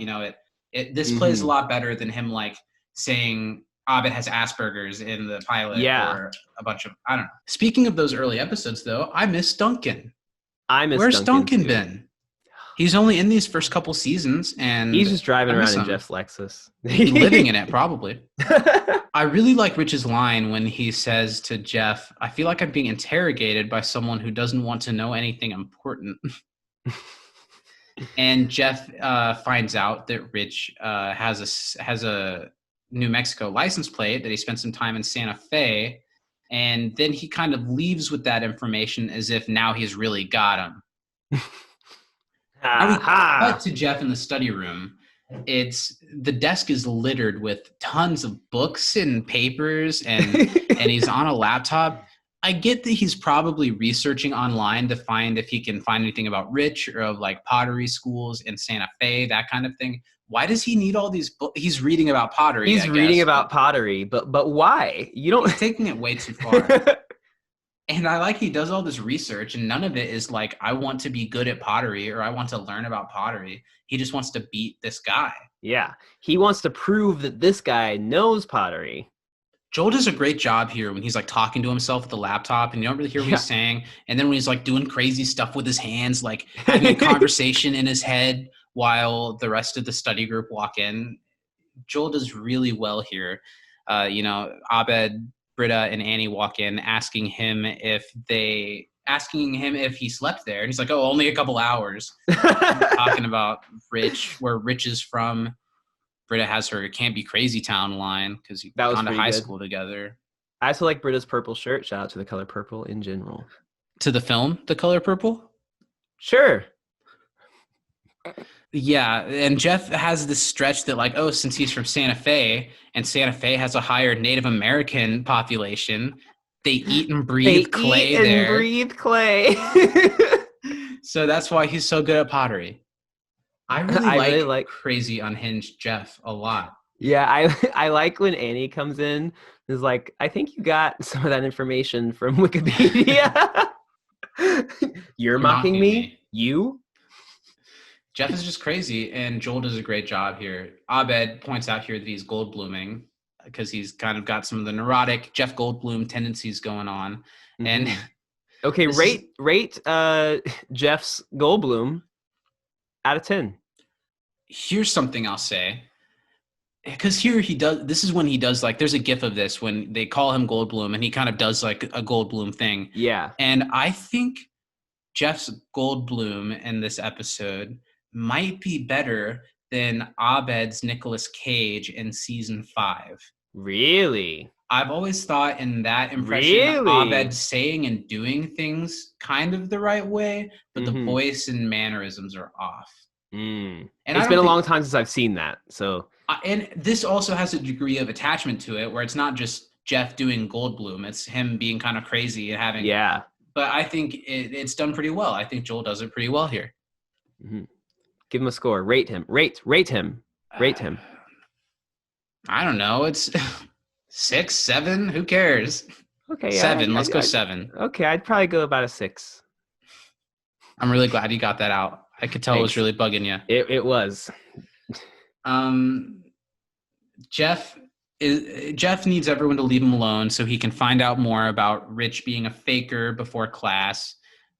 And they ask him, like, who even cares if this is all fake? And Jeff just spirals. He cares that he cares. He cares that Rich cares about pottery. That's what he cares about. He's so It's not what he cares about. He cares that he's not good at it and that he's not the one getting attention, but he's not able to figure that out. You know, maybe he wants to prove that Rich has pottery experience because that's the only way you can justify that he's not good, right? Nobody is that good just coming in. Yeah. You can't be. Yeah. Because Jeff's not. Troy, Shirley, and Pierce walk into the room, and Pierce is still hot and bothered about what went on outside and why he fell off.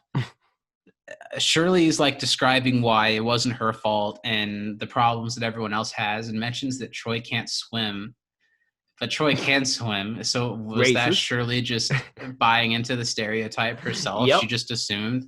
Yep. Is that a stereotype that there is some weight to? Because I definitely feel like I've heard people talking about how they can't swim. I'll tell you the history of that one, Zach and listeners. Okay. There is a lot of truth to that because for a long time in like probably up until maybe the 80s, Black people weren't allowed to go to public pools. They were segregated, and so the Black pools weren't there weren't any or they weren't very good, and so they weren't allowed to swim in the white pools even if they were public. And so a lot of generations of African Americans never learned to swim, and normally your parents teach you how to swim, and if your parents don't know, then you never learn. That's a great point. I didn't think of it that way because, I don't know, maybe in a more primitive society, swimming would be a more basic skill that you needed when you would need to swim to places. But I guess if you're not in a family that goes swimming, and if lower income families, unfortunately, tend to be more often African American. And if you don't have your own pool. Yeah, I guess that makes sense. Yeah. Because like of my like immediate family, like my aunts and uncles, I'm pretty sure I have like an uncle that can swim. Interesting. I can kind of swim. I'm not good at all the strokes, but I could probably help myself not drown. Mm-hmm. Troy can I'll swim. save you. Don't be racist. Troy can swim. Don't be a racist, Shirley. Don't be racist, Shirley. Shape up or ship the hell out, she says to Pierce. And Pierce says, it seems like Pierce is calling Shirley a cunt for a second. He's Yeah. like, I know what the C in captain stands for. Crab apple. Britta's gasp was my favorite part because it was so like... Well, because it's not like Pierce has a great track record with this kind of thing already. Because he absolutely has probably, insinuated that word or used it before. Britta gets to bring back something that she said earlier to Shirley about being kind. She said, I thought you said kind people were always kind, because Shirley hasn't been very kind to her crew. The power is getting to her head a little bit. And she says that strong people change. More like Chang. You took the words right out of my mouth. And Jeff is like, you guys are crazy. Cuckoo birds, do you mind? This is important. He's trying to ruin a man's legacy here. Yeah. Abed says, college is often when people's mental health issues come to the foreground. And Troy takes that as like, yes, finally. Nice. I hope I get multiple personalities. I get lonely in long showers. Like it's like a superpower developing or something. That's a really funny line. You're right. Troy did really kill it with the one-liners in this episode. Comes through strong. We're back outside. Things in the air are changing on the SS. Was it Nose Candy? Nose Candy. Party and town. They are heading into a storm. The perfect storm. Shirley now has a chance to prove herself after kind of letting people down. I love everything from this moment forward in this subplot. The way that people brought it up, that emailed us, that it just shifts into this really cinematic. I don't know, all of the people on camera believe it. The camera angles are capturing it like it's a boat on water, to where you almost, maybe it was just me, but you almost can see the water surrounding them. You really are put into it's that. It's easy to imagine it. Yeah. Yeah. They do a really great job here. And I think the music was a big part of it too. It turns into very adventuring, like you feel the suspense and the drama. And Pierce falls off the same way again that he did last time and is flat ass on the ground. How are you going to blame Shirley for it this time? And Shirley even yells, hit the deck. To which everybody does. Yeah. Pierce isn't dead. He's still floating in the pavement ocean. Mm-hmm. And this whole scene is really funny. The whole mission to save Pierce and Pierce's dying breaths while this is all just make believe. They send him a life raft.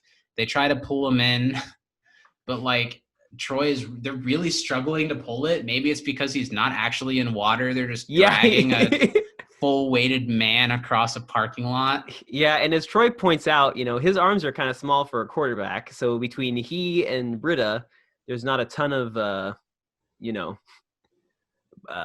leverage to move all that is Chevy Chase from the ground up a boat. And because sometimes being a captain means you have to make tough decisions. It's determined to get everyone else out of the storm alive. They have to let Pierce go.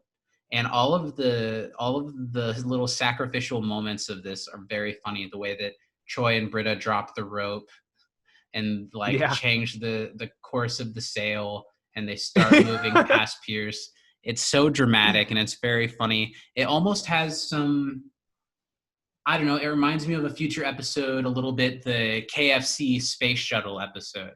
Yeah. This one has some of that, like a precursor to that going.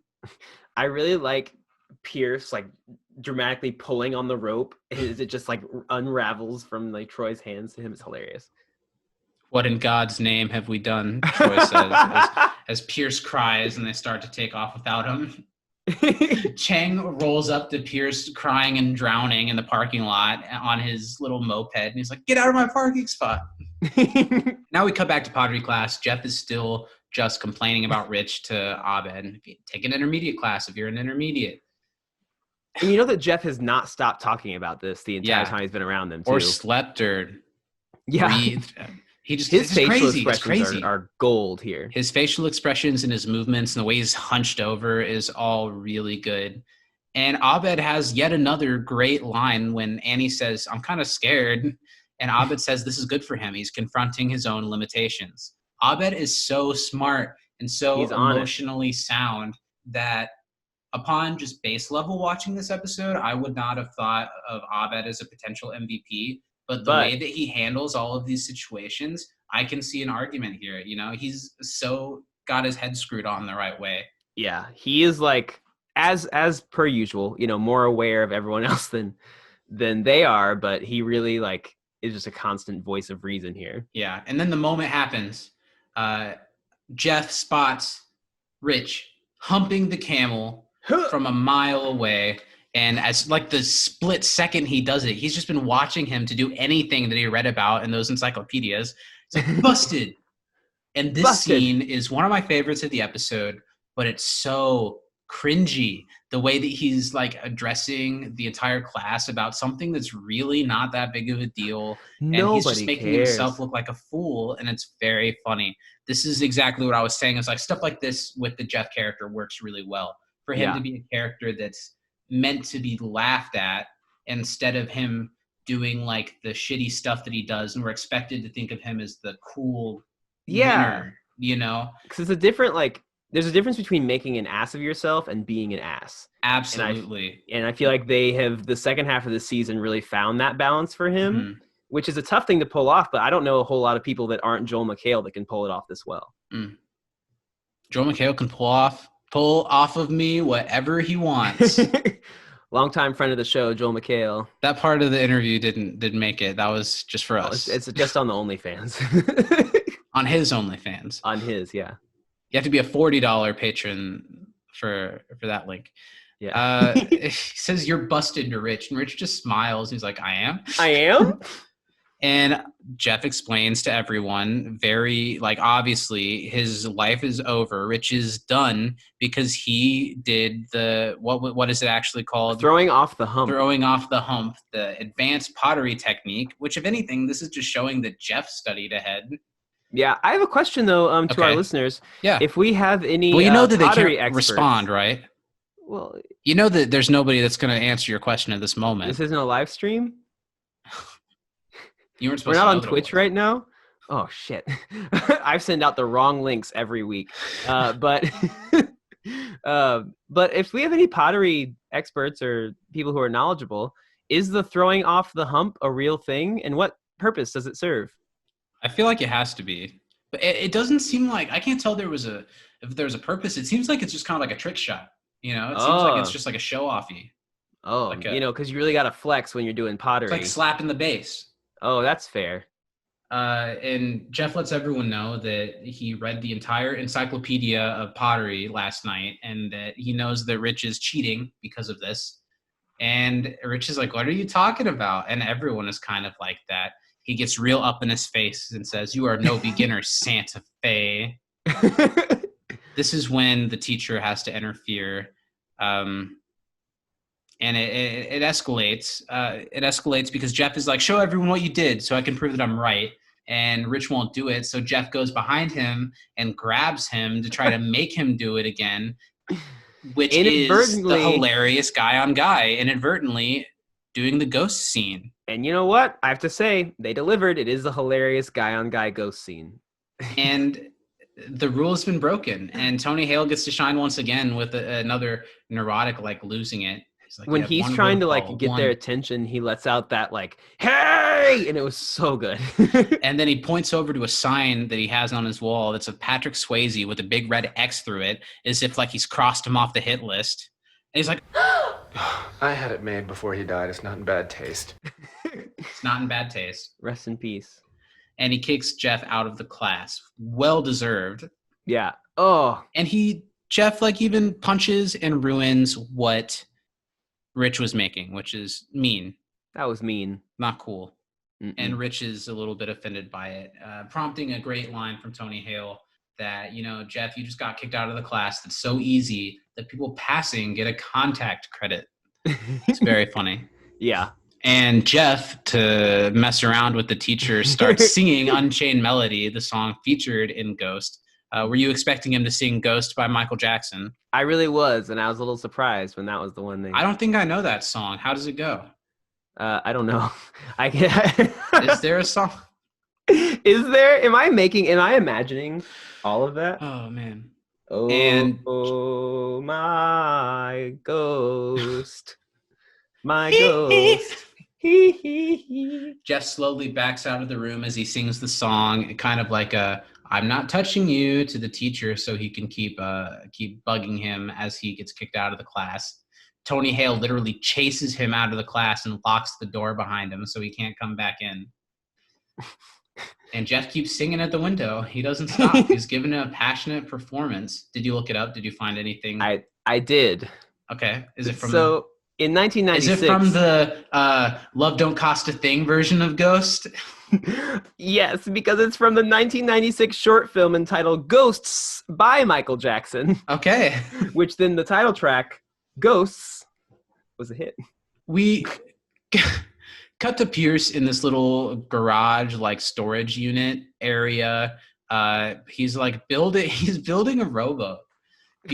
Which impressive, by the way, Pierce. This is going to prove to be a good lesson to Jeff from Pierce, that Pierce is the type of person that if he's like put down upon, or if he's like failing out of something, he's going to turn it back around and find a way to force himself back into it. Whether he's good at it or not, he's going to be there. It's just like, it reminds me of like the Dungeons and Dragons episode. Yep. That he becomes phenomenal at it just because he's trying to do it despite people. He's like, I have to do it.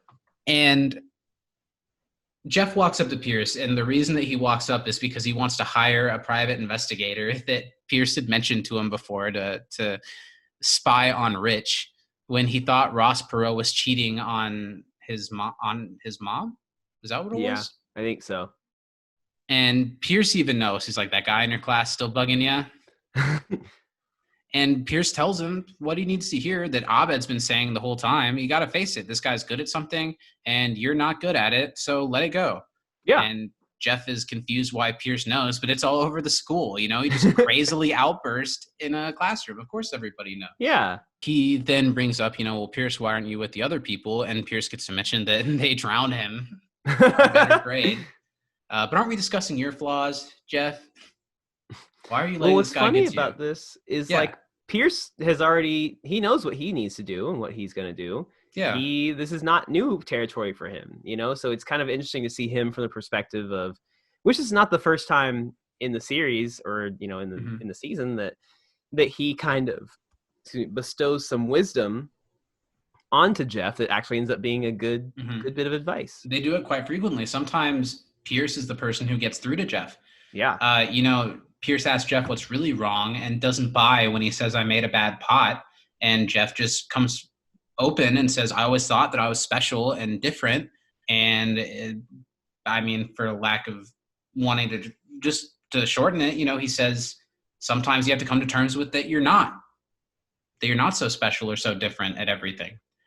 Yeah. I think, that's a real thing for, all of us. At some point you kind of come to that realization that you're like, I'm not great at everything, especially I think kids that were maybe gifted, and put on this pedestal of, oh, you're so smart, blah, blah, blah, all this stuff, and then you hit a point where either you struggle with something or like you reach some sort of adversity or like you lose the motivation. Or like life just goes a different way than where you think it's going to go with your talents. Yeah. And you're like, what the fuck? Stuff isn't just handed to you. You got to make it for yourself. And it might not be what you thought the world was going to be. Yeah.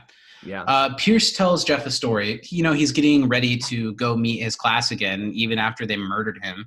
And he talks about how when he was born, his umbilical cord was just wrapped all around him, really trying to kill him. And that the doctors stopped delivering him and started laughing. Which, could you imagine the image? He says like I said at the beginning of this podcast, if I ever let being bad at something stop me, I wouldn't be here right now. And if I ever let something bad stop me at doing something, we wouldn't be making this podcast 19 weeks in a row. No, we sure wouldn't. But here we are. And Pierce says very astutely that thing some men call failure, I call living. Breakfast. And I'm not leaving till I've cleaned out the buffet. Now, how about a shove? It's Good a on really you, good Chevy. moment for Chevy. Chevy did have a good episode this week after having kind of a weird episode last week with the basic genealogy. It's breakfast, and I'm not leaving till I've cleaned out the buffet. He's just going to try everything. Are you like that when you go to a buffet? Do you have to try a little bit of everything? Or do you have like your go-to? I guess kind of both. Yeah. It depends on what's going on there, but I like every food. It just depends on how much I can fit on my plate. And how many plates you can fit in your stomach? Yeah. What's your limit? What would you say? How many plates would you usually fill up? And So clean here's my down? issue is that I always start with a salad because I like to put a lot of stuff in the salad from the salad bar. Okay. And so that does take one plate away from my ultimate entree. Well, total, I'm the but same way because when I think buffet, I typically think like Oriental food buffet. And I usually have like soup and sushi first. And then I have like entrees. And you're right. Maybe 2 plates of entrees and the soup and sushi is where I would See, if it's like a Golden Corral or Ryan's type of place, I probably do 3 entree plates. If it's a Chinese place, I'm probably up there 4 or 5 times. There's so much stuff.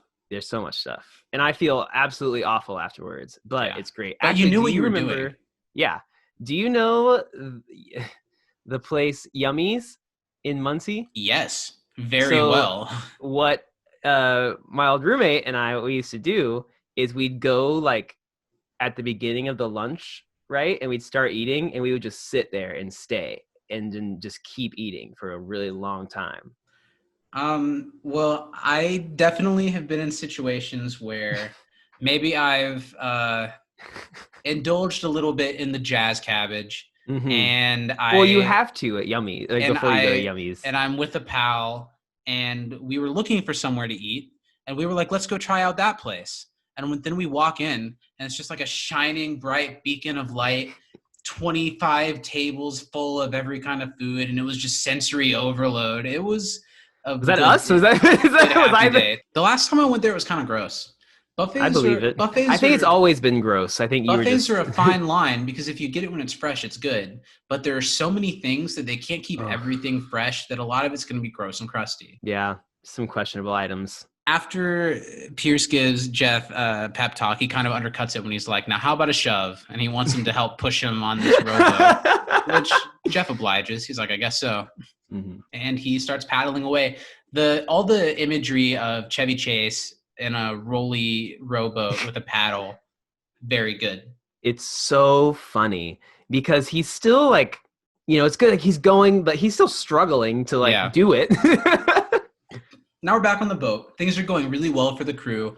They're getting their way out of the situation. And I love the way that all the shots are framed where you see Britta see Pierce and like that look of like, oh my God, it's Pierce. And Pierce triumphantly rows his way back towards the boat. Yeah. And Starburn says like his one line of the episode to show that he's there. He's like, man, that guy's whole life is a joke. And I was like, Starburns, why are you here? Don't you have a son? Yes. So like an old son too. Now Shirley knows that as a captain that she has to maybe put them all at danger a little bit because if one man's down, they're all down. And Pierce, while he's rowing over to them, like dislodges a water, like a fire hydrant or something, to make his boat fill with water. So he starts sinking on land. Like, oh my God, it's going down. And Troy Pierce has that is gonna great be, line. Yeah, the only person ever to drown in a parking lot twice. And Shirley knows that she can't let that happen. They're going after Pierce. Starburns has to man the iron Jimmy. They've got to row the skrill crunk. Wrong skrill! And they're all like, are you sure we're going to die? And Shirley has to take charge. She's like, there's a man overboard. That's an order. We save them. They kind of made this decision a little late. They already left him for dead, but... They did leave. But, I mean, if he comes back rowing, he earned himself another shot. That's true. Pierce is nervous that he's going to sink. Britta is upset because she's about to get the only A she would have ever got, and now they're going to lose it for Pierce. Pierce isn't even actually dying. I like how Pierce suddenly has a bucket somehow, and he's scooping out water. Where did he get a bucket? Any good sailor knows have a bucket on hand. And Shirley turns back what Britta turned back on her that she said in the beginning and says, because I'm going to choose to be a nice person and get stepped on every once in a while if it means helping my fellow man. Oh, that's a callback. Talking about yummies made me hungry. Mhm. Have you had McDonald's spicy chicken nuggets yet? Okay, I saw you tweeted about them. I haven't tried them yet. I might actually go get them as soon as we're done with this. I might too. They're really good. Yeah. And I saw people complaining about them online, but I think they're really People good. complain about everything. They're nonsense. They're like, oh, well, this isn't good. I'm like, well, it's McDonald's, Chief. What do you expect? They taste it's like good for McNuggets, and they're McDonald's. actually pretty spicy. And the new hot sauce is like sweet and spicy, and it's really good. Mhm. Nice. Anyway, We enjoyed Szechuan together. yeah, Steven and I, like, as soon as, because they had, this wasn't with you, but You they went had, to like, the big opening. there was the special event day where they told everyone you could go get Rick and Morty Szechuan sauce at McDonald's. And it was like each restaurant that did it had hundreds of people lined up, and each restaurant had like a couple dozen of sauce cups. So they were out right away. And then when they did the wide release, Steven and I went and tried it together, and it was fine. It was good. Tasted Teriyaki, soy sauce, kind of. Yeah. Anyway, I'm just hungry now. Yep. So yeah, they all decide that it's time to save Pierce because they're taking the command of their captain. I love all of Pierce's crying and despair faces, and I love that Starburns' role is to like drive the trailer that's carrying the boat. That's like part of this scenario as well. I also like that Pierce is like panicking and like scared, but he's fine. He's in a parking lot. He could just, well, get they're all out. committing, and They if that's are. not worth an A in this class, I don't know what is. Mm-hmm. Oh, it's not a bucket. He's like using his hat. Or Is his something. I hat? don't know. This is when we get the shot where the boat starts moving to save Pierce, and we see it from inside a classroom. They see it passing by them. And I like how like people look and kind of react, but you can tell that this isn't really that weird of an image for people sitting in a class at Greendale. They're like, oh, like this again? Is it? Oh, it's sailing time again, Mm-hmm. Oh, dear God, Pierce cries as he comes to terms with the end of his life. And they make it, and they save him, and it's a triumphant moment. Pierce is so grateful to be saved. All of this is great. It's so silly. It's so funny, and the cinematic nature of it makes it believable. That's where Community has this edge that they can do some ridiculous things, but they film it and tell the story so intelligently that you just go with it. And it feels somewhat real. Which it's ridiculous. But I love how Pierce like looks all torn and tattered, and his like shirt's all wet. The professor asks Captain Shirley if she has any last words as they're steering into the storm, probably going to lose all of their lives. And Shirley has a nice line saying, "The sea may be cold and unforgiving, but I'm not.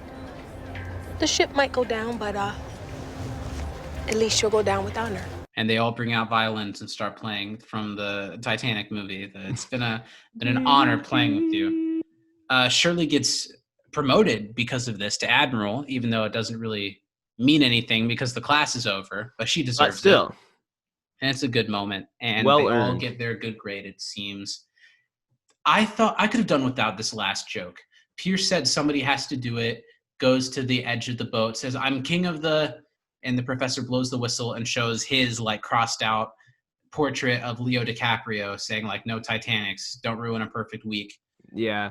But the issue is it's not even a picture of Leonardo DiCaprio. It's a picture of like him on a sailboat. They probably couldn't get like the rights or something. There might have been a copyright thing involved. I think they could have done that joke in a better way, but the way that Pierce is like, someone's got to go do, I don't know. I think Chevy was the wrong choice for it.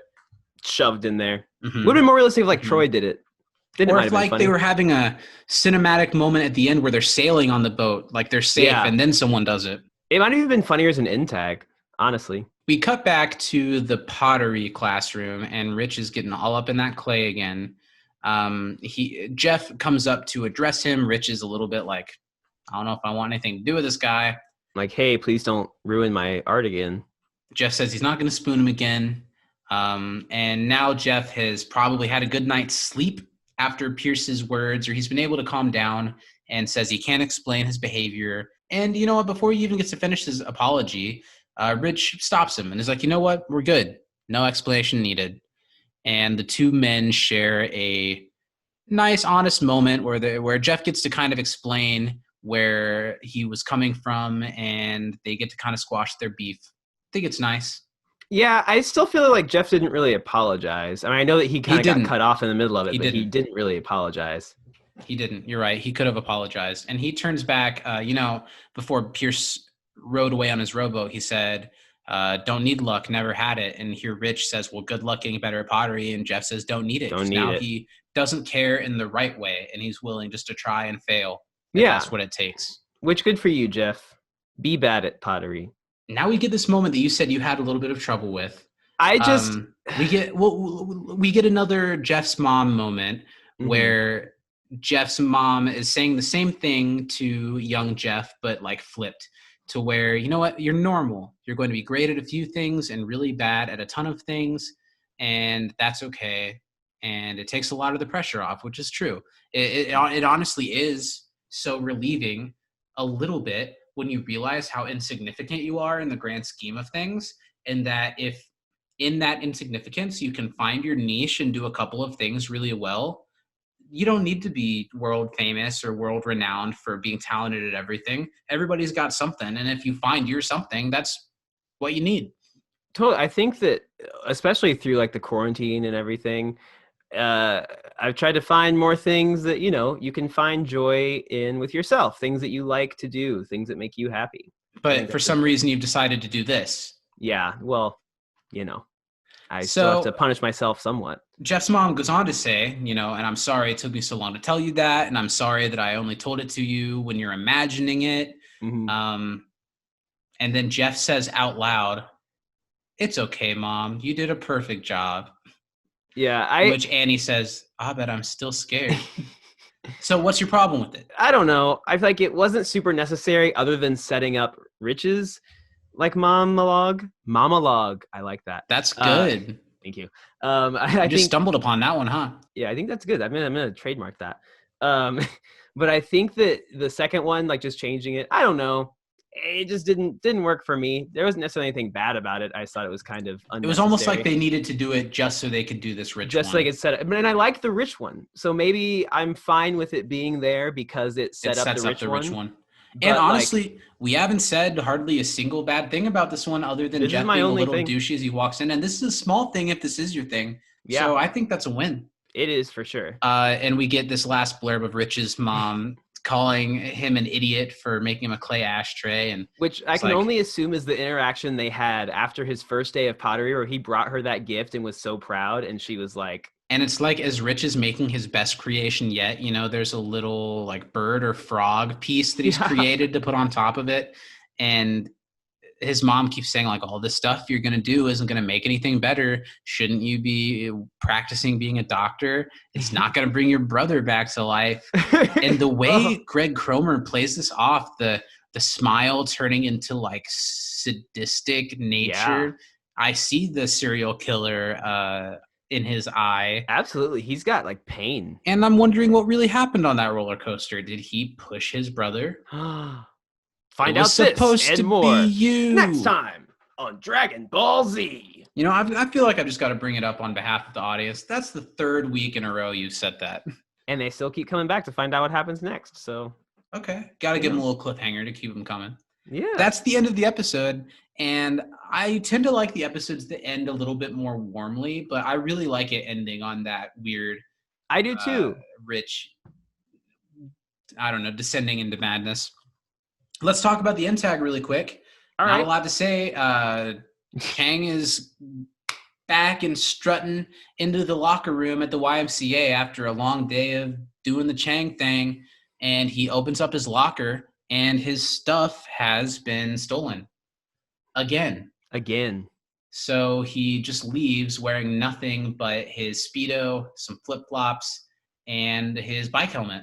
Well, and you can tell he's just at this point, he's upset about it, but he's used to it. He's just going to walk on out. He forgets something, but poor Chang. And that's the end of the episode. This is like the slightest of all the end tags so far. It's funny. Yeah. Naked Ken Jeong will never not be funny. Shout out to Ken Jeong, for having his own entire night of reality television now. Yeah. With both The Masked Singer as a panelist and I Can See Your Voice as a host, back to back on the same network. That's insane. Yeah, friend of the show, Ken Jeong. Mm-hmm. Shout out. And that's the end of the episode. You know, on the commentary, Dan said that people were like mad about this end tag, and they were like, we want Troy and Abed at the end of the episode. And Dan said after he saw that, they were like, okay, I guess this Troy and Abed thing really is special. And then from this moment forward, or especially season 2 onward, it's almost always Troy and Abed. So let's wrap this up. Great episode. Yeah, great episode. Really, really, really good. I think there's a chance I would give it an edge over physical education, but it might be because it's the one that's right on my head right now. It's close. It's really close. I would have to rewatch them both at similar times to gauge which I like better, but the two are great. So let's talk MVP. I would like to hear yours first. Okay, I have been teetering between the same two since my first watch through, and I think I finally landed. I'll say my runner-up was Shirley. I really liked Shirley this whole episode. I thought she did a great job. She made the tough choices, and as the captain, she chose to go back and save Pierce. After she made what I think is the right choice to leave him in the first place, she made another correct choice to go back and save him. But I think that Pierce, because of his refusal to give up and just how funny he was and how on it this whole episode, as well as how, the speech that he gave with Jeff, Pierce gets it for me this week. I feel like there are two for me as well. Pierce being one of them and the other one being Jeff, who I don't totally think his bad behavior in this one means he couldn't be the MVP, because this is a good Jeff episode. Yeah. And Crazy Jeff is really funny, and he learns a lesson from it, and it's not mean-spirited. He just kind of loses it for a second. But I think, Pierce Hawthorne, MVP I can't believe it. Week. Did we both just give Pierce MVP? From the moment in the beginning of the episode where he has more sway with the study group than Jeff does on which class they should do, to where he's never the butt of the joke, really, even when he falls off and stuff. He has a lot of funny one-liners. It's really funny when he falls off the boat. And then he gets to both redeem himself within that sailing group, and he gets to give a speech to Jeff that shows that he's a little bit more self-aware than what people give him credit for. And then he's a little bit more thoughtful on trying and failing everything than it might appear sometimes. So, Pierce it is. Yeah, what a crazy week. We'll have to. It won't happen many times, I feel. Yeah, no. So get in on it with us, guys. Was it MJ or Anorak? Anorak gave us a MVP this week, and I would like it if you guys always do. And we have great people who are sending us trivia questions every week, but we would love if you listening to this would be one of them too. Next week, we're talking about the science of illusion. So please email us your funniest moments and your unanswered trivia questions to can'tdisappointpodcast@gmail.com. Steven, where else can these weird people find us? You can find us on Twitter at YouCan'tDisapod. You can find us on Instagram at Can't Disappoint Podcast. And then we're also on Facebook and YouTube as You Can't Disappoint a Podcast. We probably are most active on Twitter, but also feel free to follow the Instagram because you'll get updates when we post, fun memes, awesome things, and it's a great way to connect with other fans of the show too. I am excited for the month of October. We've got some good stuff coming. We really soon will have our first full-length episode with a special guest. Yeah. And we will also be having a Halloween special with a special guest pretty soon. So it's going to be a lot of fun. So we've got some big things coming up. Yeah. Leave us a review if you feel so inclined. That's always nice. Share our stuff if you're having fun listening to it. And we'll talk to you next week. Steven, what do you want to tell the people before we leave? So today, we're recording this the day after the judgment was passed on the Breonna Taylor case. And if you weren't aware, one of the 3 officers was charged with shooting a wall, basically. And that's about it. So just make sure to stay active, vote, speak out on police reform and law changes. And if you are out protesting, please be safe and let your voice be heard. I'll let you say what I usually say at this time, Steven. From inside the Dreamatorium, Black Lives Matter. And I'm Steven, and this has been You Can't Disappoint a Podcast. And I'm Zach. You don't have to totally take me out of the equation. You can it's fine. Thank you for watching You Can't Disappoint a Podcast with Steven and Steven only. You can't even say it without me. I hope You'd be nothing without enjoyed me. It. You'd be nothing. I hope that you can't disappoint a podcast. I'm kidding. Thank you for listening. We're happy you joined us, and we will see you next week. Have a good one, everybody. Goodbye. Bye, my love, my darling. I've hung